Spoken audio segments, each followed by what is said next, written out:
దాని తర్వాత ఒక ఉద్యమం ఉంటుంది. ఆ ఉద్యమం ఎలా ఉంటుంది? నిరసన ర్యాలీలు, నిరాహార దీక్షలు, ఇలా రోడ్లను అస్తమించడము ఇలాంటివి ఉంటాయి.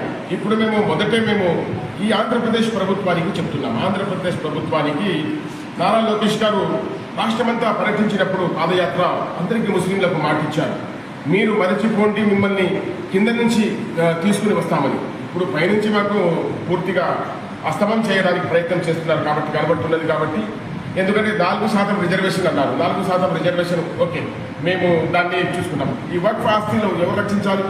ప్రభుత్వం మీ తరఫు నుంచి కేంద్ర ప్రభుత్వం జరుగుతున్నది. కాబట్టి ఈ బిల్లును మీరు ఎట్టి పరిస్థితుల్లో వ్యతిరేకించాలి. ఇది చూడండి, సారికి తెలుగుదేశం వారు ఒక మాట చెప్తూ ఉంటారు, ఎవరు మన ముస్లిం సహోదరులు, ఈ జేపీసీకి పంపించింది మనమే అని. ఆ మనమే వచ్చిన వాళ్ళు 44 సవరణలు ఉంటే దాంట్లో 14 సవరణలు ఎలా ఆమోదిస్తారు? దాన్ని మేము ఎట్టి పరిస్థితుల్లో స్వీకరించే పరిస్థితి ఉండదు. కాబట్టి దీన్ని తీవ్రంగా వ్యతిరేకిస్తాము. ఎవరు కాదన్నా మొదటి ఉద్యమం ఈ ముస్లిం ఐక్యవేదిక ద్వారాతోనే లేపాము. ఎందుకంటే